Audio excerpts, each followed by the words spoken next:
Welcome to the latest episode of 5 on the Floor on the 5 Reasons Sports Network. Thanks for joining us on your favorite podcast app. We're on Podbean, Spotify, Google Podcasts, Apple Podcasts. We're also on Dash Radio on their Nothing But Net channel. It's every single weeknight at 7 p.m. Also, check out 5 Reasons YouTube.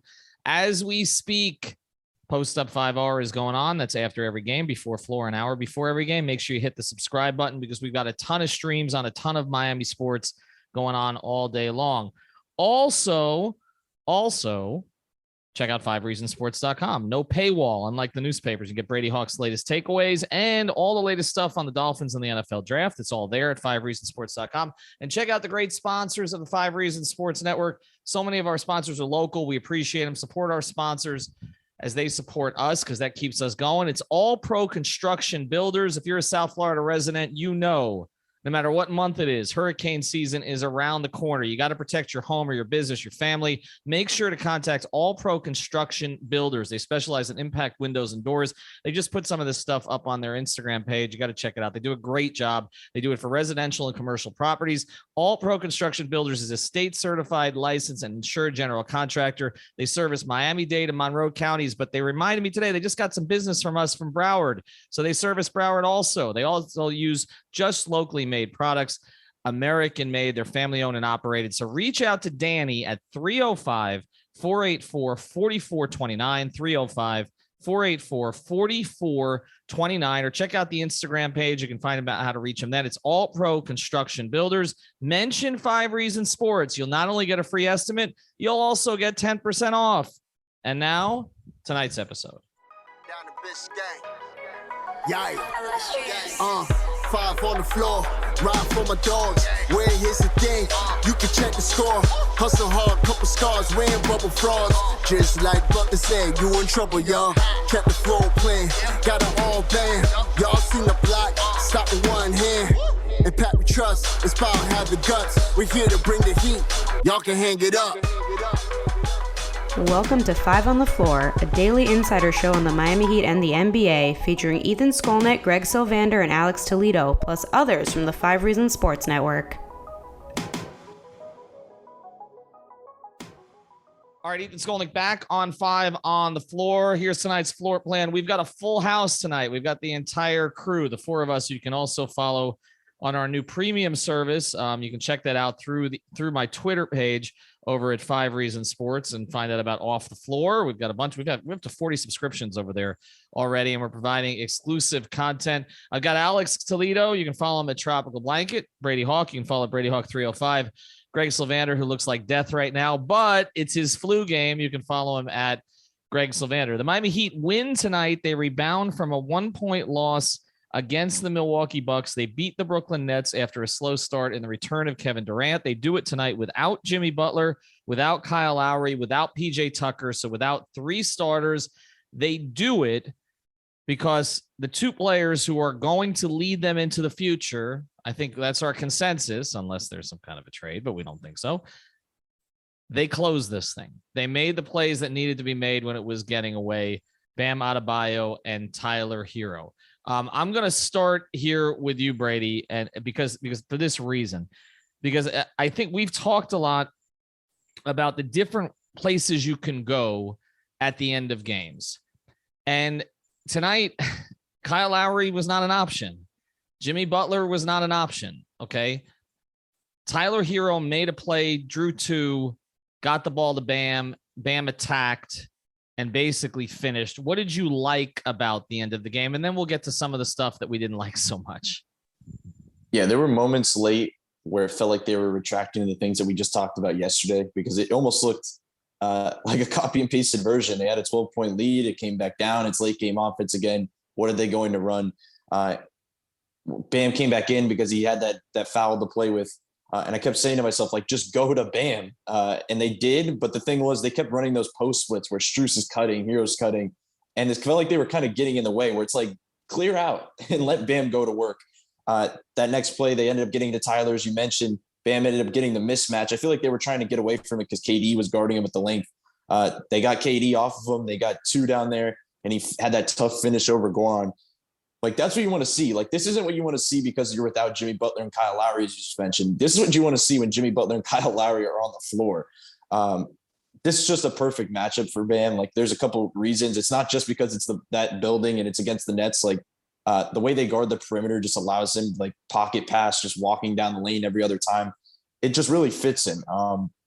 So just talking about late, Bam is a big element, but Tyler's also a big element because as you mentioned, he was the pick and roll ball handler a lot of times. Like I don't think the scoring popped late because of it, but he was making passes that only certain players make in this league. And I feel like that speaks volume that he had a couple lobs late, but just his decision-making in those spots, like those decisions he was making in the pick and roll late to get to the ball to Bam were decisions he just wasn't making last season.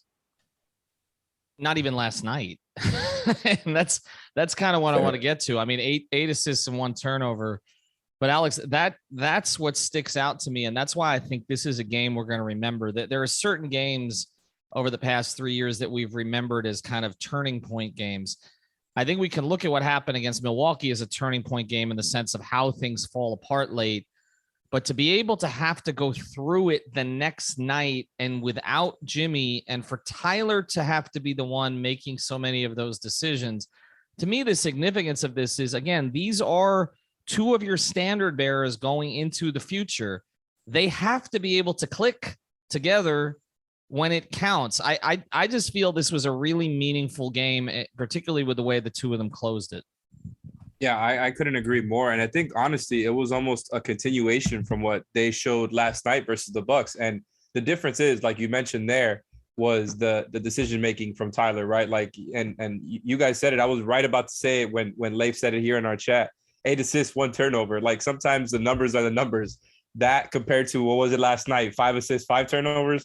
Like that tells you the story right there. Even though he went 8 of 19, obviously he was going to have to take a lot more shots tonight. You're fine with it. He got a lot of good shots. He wasn't forcing a lot of really tough ones or anything like that, and got going as a playmaker there. I've always felt really, really good about the Tyler Bam connection, the fact that you can run pick and roll through them, but it's less about that and more about empowering both of them individually, whether it's with each other in the same play or not. And I just couldn't agree with everything Brady was saying. Like, it was just like Bam, when you have Drummond on him, if you have LaMarcus Aldridge on him, go at them every time. Stop waiting on the damn cuts and go at them. Like, there was a couple possessions there towards the end of the game where I'm like, is this really going to be a do-over from last night? Because he was passing it to Gabe and just kind of hoping Gabe would bail him out. And I think it happened on 2 possessions in a row there. And I just couldn't believe it. I'm like, I understand KD is not a bad defender. Bam has struggled with that type of length before, but like, you can't just wait on Gabe the whole time, man. Like, you got to go at KD, even if it's a little bit uncomfortable, because he is bothered by length, and it's not like you could just post him up. But Bam and Tyler, like, both of them looked awesome tonight. Even with Tyler going 8 of 19, like I said, he did everything you wanted him to. And I think both of them, before those last couple of turnovers last night, had really good fourth quarters against the Bucks. So I just hope that they keep going to them too a little bit more in the fourth and not having to just hope for Jimmy to do stuff. Like, I think that the last 2 games should push Spo in that direction. The Nets broadcast, it made me flinch because they said, well, the Heat was up 4 with 16 seconds left yesterday and things went awry, and you saw how that ended. I think what we're seeing is, in a weird way, that teams are ultimately going to say, all right, Bam, Adebayo, and Tyler Herro beat us. And to me, I honestly think that that's to the Heat's advantage. I think that that teams are going to hone in on what Jimmy wants to do. He's the primary facilitator in so many ways, and he's the big name. But ultimately, the way that teams are guarding Bam, it's almost ridiculous to think how he's left open at times, how he's left to move around in space at times. It's just bizarre. So if that's really what's going to happen, and then obviously Tyler is just taking his game to another level, I think it bodes well for the Heat if it ends up being Bam and Tyler that need to carry that load. It's just figuring out the balance of how having Jimmy and Kyle on the court with those guys and everybody being maximized, how that, works itself out. Well, later on, we're going to talk specifically about this matchup because I do think there's a good chance the Heat are going to see the Nets in the first round in some combination, whether it's a 1-8 or a 2-7. And I do want to get into how Kyrie and Simmons potentially could change that equation because the Nets have a lot of interesting guards, but none of them are really playable in certain situations. Like, I mean, you're always afraid of the Patty Mills explosion against the Heat, and it happened. I thought Goran was rusty tonight. Like, he started fast and then kind of fell off a cliff as the game went on. Bruce Brown's a nice player. I mean, they have material there, but everybody's exploitable.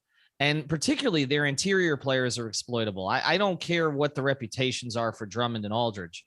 They're food to Bam at this stage of their respective careers. I mean, Aldridge can't move his feet. Drummond, that one throwaway from Drummond, I mean, he's not a starting caliber center player at this stage. And we'll talk more about that later. But I think what you got to, Greg, is important because I think Spoelstra does see the formula now. And I think this was important that Jimmy missed this game. And we kind of hinted at this on Before Floor a little bit tonight. The reins needed to be turned over to somebody else for a night. And now it needs to be, okay, how do you reintegrate Jimmy and Kyle into this? And here's where Jimmy and Kyle come in. They need to be the ones to settle it. Okay. Because that's the thing that Gabe and as well as Max played tonight, and we'll talk about it, they can't do that. Kyle and Jimmy can do that, but Jimmy has to accept that that's the role. Okay. That's the role, that he's a relief option down there, that they can hunt a mismatch for him or on a cut, or maybe he can get to the line.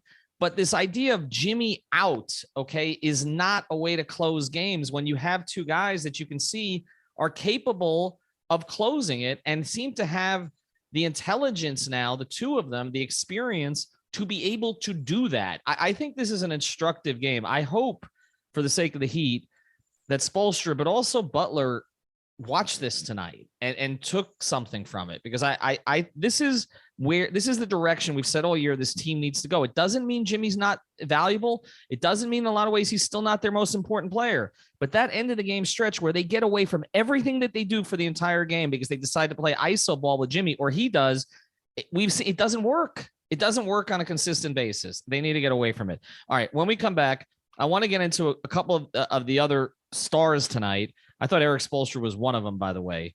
And we'll get to a couple of the others, particularly the guy he inserted in the starting lineup in the second half. And I almost think he did that. I think that was planned. I have a hunch on this one. All right. But before we do, I want to tell you about another great sponsor, the 5 Reasons Sports Network. We talk about this one all the time here on the network, and it's therapist preferred. Use the code 5RSN, code 5RSN. You get 25% off all of your premium CBD. That's 25% off the tincture, the sports cream, the gummies, whether it's the strawberry lemonade, the green apple, 25% off. They'll get it to you within a week. Okay. It's great stuff. It helps you sleep. It helps you recover, and you're not going to fail a drug test with it. People ask me that all the time. It's CBD. It's not the other stuff. Okay. So don't worry about it. Therapistpreferred.com. Use the code 5RSN and use that same code for GetSalice.com. It's actually called Salice. Comes in these little packets and it replaces your electrolytes. So if you're a distance runner, if you're a tennis player, this stuff is perfect for you. It'll help you keep you going longer. Go to GetSalice.com, use the code 5RSN, and you'll get 10% off. And you won't have to pound as much Gatorade because this will replenish your electrolytes in a healthy way. So therapistpreferred.com, GetSalice.com, and use the code for both 5RSN. All right. Erik Spoelstra decided to do the too big thing tonight. He came out with Yurtseven and Bam, and it looked to me, and I'll have you guys challenge me on this, that this was done in large part to keep Bam from getting into early foul trouble. And in that sense, it paid off because he had 5 fouls, but none in the first half. So he was able to play through the first half, but Yurt really didn't accomplish anything, which it was not particularly surprising in this matchup. And so I don't necessarily think, I don't know if anybody will ask Erik about it tonight. I don't think he'd be honest about it. I bet he always had it in his back pocket to go to Caleb Martin as a starter in the second half. I think that was intentional. I don't think it was just because of game flow. I just think that's the right player to play tonight. And I think he just played Yurt basically to keep Bam out of foul trouble. Does anybody disagree with me about that? No, not at all.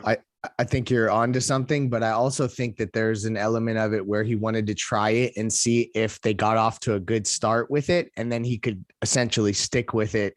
So I guess where I'm going is that if they had played better to start the game. I don't necessarily know had he shifted it at halftime, but I think that you think that they likely were going to make that shift no matter what at halftime. Is that kind of where you're leaning? Yeah, I can see the reasons puts why. it in. He puts it in his back pocket. We know that. But I think it would have had to have gone really well in the first half, which it didn't. It went better when you got away from the two bigs. I guess I'll ask Alex and Brady this question here.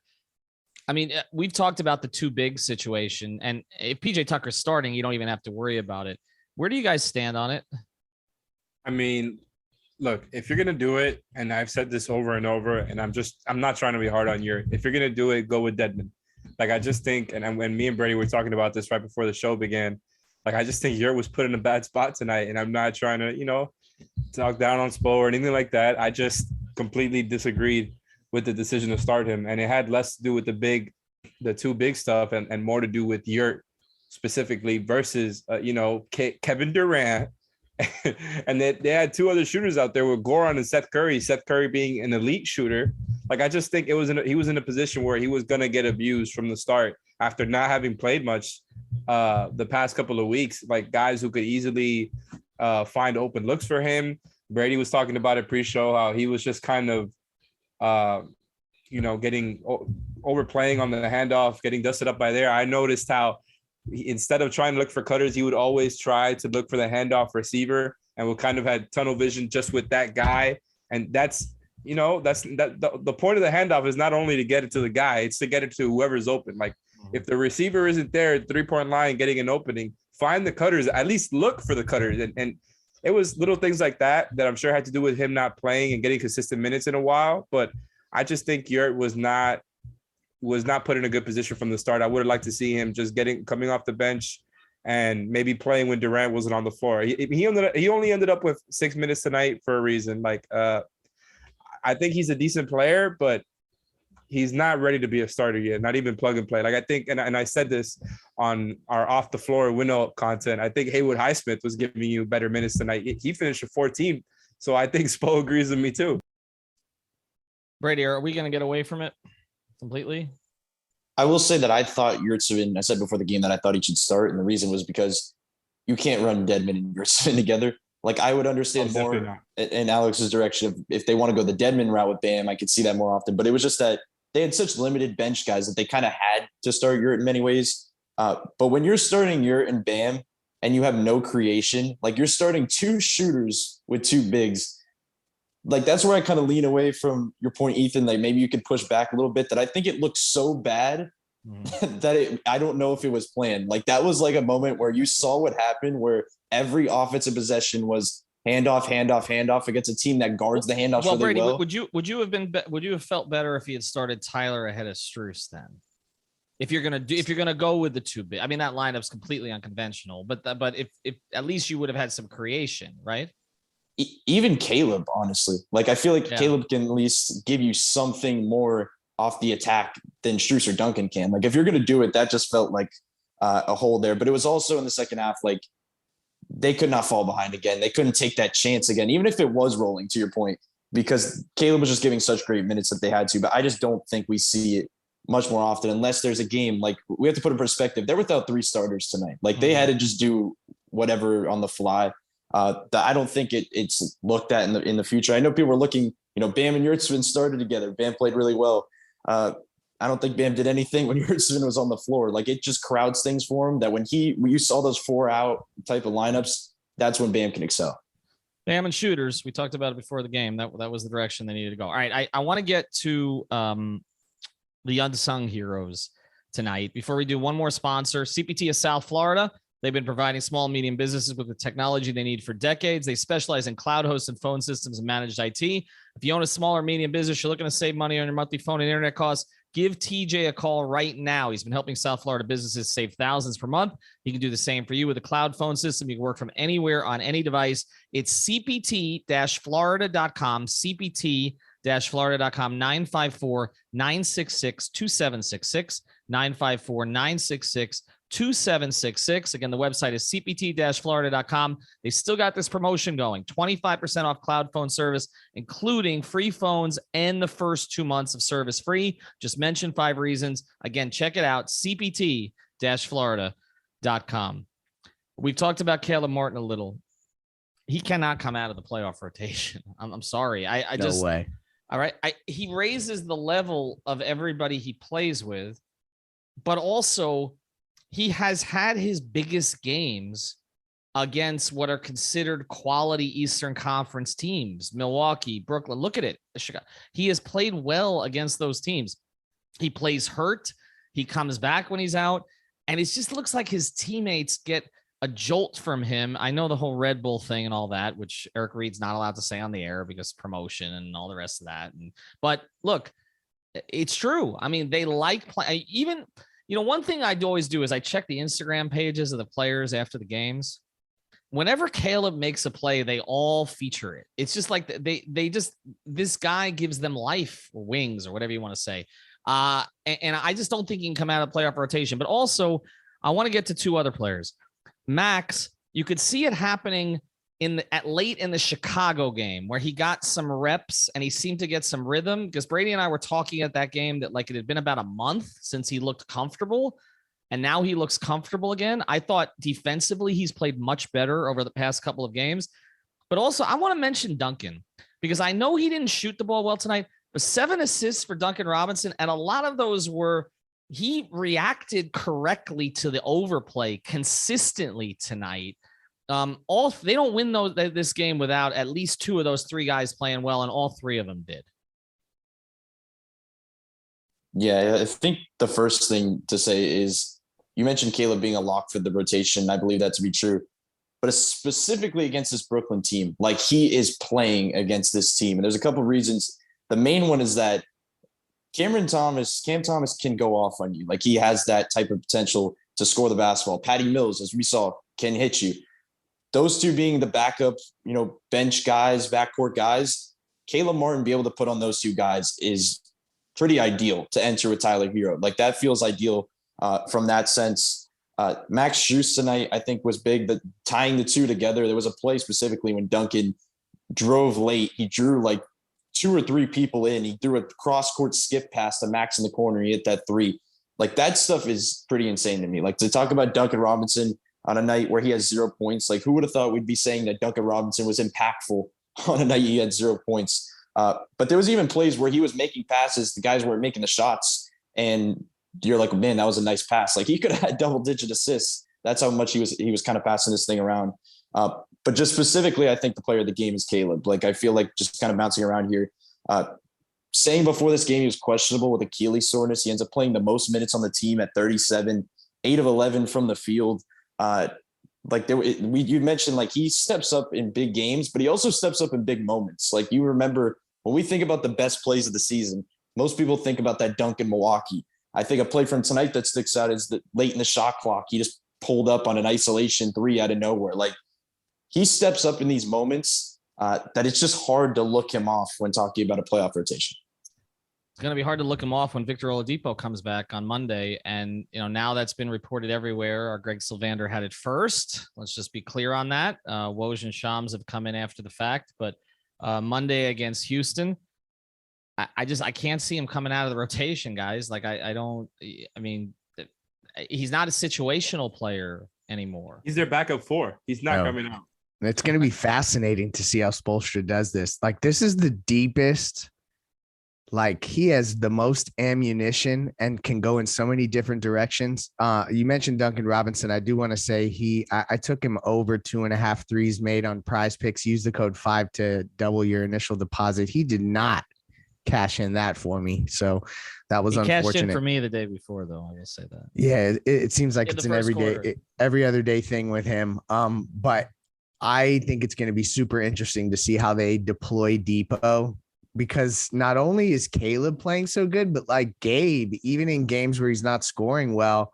I mean, I know that there's been some hiccups here or there, but he's still playing well enough to where I don't know that you could just shelve him all of a sudden. So I think that it's going to be one of the more fascinating things to watch Spoelstra integrate Oladipo and really find the moments when your team needs that jolt, or like just how to balance, when to insert him into the mix.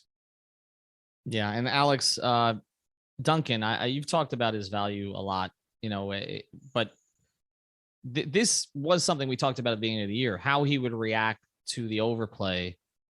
I thought it was as good as he's been with it, honestly, even without getting the threes tonight. Oh yeah, I'm with you right away. And honestly, like, this is a game where you're of course you're missing a ton of players. Like Brady said, 3 starters, 2 of your best players. Duncan was going to play a lot, but on a night where he shot 0 of 3, he played 31 minutes. And that's not something that's come consistently for Duncan. And, I think it's a good game for him, man. I think it's a great game. Like, I agree that it's his best passing game. And I think he's gotten better and better with this stuff over the past couple of seasons. And tonight he just really had it going. Like, you could tell he was looking to make those passes because he was expecting the overplays. And he was kind of like getting enthusiastic with wanting to make a play with the ball. And I absolutely love that, because not that it's there every time, but it's really just a read and reacting with Duncan, because the 3 threes he did take were the right ones, and he could have made any one of them, but because it was any time that you would have the big dropping back, he would take it. And anytime that they would send the second guy, he was making that pass. And the speed that which he does it at is just what's gotten better. Like, he just does it with so much, like, he does it as it's this play that they've been running for 3 years, and he knows exactly what the reactions are, exactly what the right read is to make. And now he's gotten to this level where he's firing darts into the paint with no hesitation and getting it in there. Like that, the cross corner skip pass that Brady mentioned earlier, that one was beautiful too. I just love what Duncan is doing. And like, it's just one of those games. He plays like this, and it shows you like he's really making things easier on everybody else. And then you have, like, even with Max playing as well as he did, Caleb playing as well as they did, both of those guys hitting threes for you, Duncan was still looking good out there. I just, their depth it's hard to overplay, because I think we talk about Gabe and Caleb, like, you cannot take them out of the rotation. And I think we're all still kind of there. So who comes out then? Is it Max? Like, when this team was healthy, Max wasn't even getting that many minutes, like, just not that long ago. So I am interested to see how they manage Depot there, but between like Caleb, Gabe, and even Max with like the game he had tonight, it's really hard to do it. I just think it's probably going to be Max if I had to guess. Well, we're going to talk about all that in more depth probably on Sunday as we get ready for Depot's return. And of course, the Heat play the Sixers on Saturday. I'm going to give the victory cigar. I think Brady hit it tonight from City Cigar Lounge. I think we give it to Caleb Martin, just because he was a difference, inserting him in the starting lineup in the second half. The reality is, Bam and Herro, again, that is, I think, what we're going to remember from this game, but that's what we're expecting them to become. Caleb Martin was not expected to do this year and to give them this kind of impact in these kind of games. Of course, check out City Cigar Lounge down the street from FTX Arena, more than 350 different types of premium liquor, more than 50 different types of cigars, clean, comfortable environment. It's a great place to watch a game. They got TVs everywhere. So check them out, City Cigar Lounge. And again, Caleb Martin gets our victory cigar tonight. Closing here. You each got 24 seconds. I'm counting it down. Okay. Simmons and Kyrie back for the playoffs. Let's just assume. All right. With what you saw tonight from the Nets, how many games did they take off the Heat in a 7-game series? Brady. I'll say Heat in 6 right now. But I will say that when I watched this game, Bam Adebayo was obviously the factor against the Nets, but Jimmy Butler would be huge against his team. Like that, it would be the matchup. He can create mismatches on smaller guys that we saw. This is a team that relies on perimeter defense. He can get to the basket. We saw the free throw. They tied a first half season high of free throw attempts. Jimmy, you know what he's going to do there. Like, this is a matchup where Jimmy Butler can take over. And it doesn't matter if I know people were saying Ben Simmons can guard him. Like, let's not do that. Like, Jimmy Butler played roughly in the last one, but Jimmy Butler can dissect this type of team. I think 6 is the number I'd go. Are we talking about Ben Simmons, the guy who had dirty pants all over the floor against Atlanta? That guy? Heat in 5. I mean, I think the more relevant question, I want to shift this to Ethan quickly before we go to Alex. Duncan Robinson's at 712 threes. The franchise record is 806 by Tim Hardaway. He's 95 away from breaking it. Will Duncan Robinson hit 95 more threes in a Miami Heat uniform? Yes or no? Oh boy. I mean, there's 18 games left in this season. He's not getting it this year. So you're asking me basically if he's going to be here next season. Oof. You just think about it. And now Alex, Alex, you got 24 seconds. Heat in 6. I think like the Nets will be a really cool, really fun matchup. And the Simmons thing, like if the Nets were to dedicate themselves to playing small and not playing a big with Simmons, like they could actually give the Heat some trouble there. I agree with Brady. Everything he said there as far as the matchups. Like Bam, we've already seen how good he is against the Nets time after time. Doesn't matter what the situation is. And with Jimmy, like Brady said, when it comes to like Goran, Patty Mills, Seth Curry, that's a lot of guys right there. Kyrie Irving, who we can try to get the switched on to him, but I could see it being a tough series because of the size that Simmons and KD provide, and the Heat having tough with switching teams. I don't think they have enough, man. Like I think the Harden thing was their high ceiling move, and now it's going to be on KD and Kyrie to carry versus a Heat team that's going to have help and elite defenders sent at them every single time. I don't think that they're going to be able to do it. I think Simmons is going to be wide open a lot. KD and Kyrie are going to take a lot of tough shots. Heat in 6. I appreciate Alex going over the time limit because that gave me more time to think. I'm going to say he does it, Greg, because I think if he's traded before the deadline next year. Everybody have a good night. Check out our sponsors, All Pro Construction Builders, GetsAlease.com, TherapistPreferred.com, CPT-Florida.com, PrizePicks.com, City Cigar Lounge. We'll be back Sixers game Saturday night. Alex and I will be there. Have a good night, everybody. Thank you for listening to the 5 on the Floor on the 5 Regional Sports Network.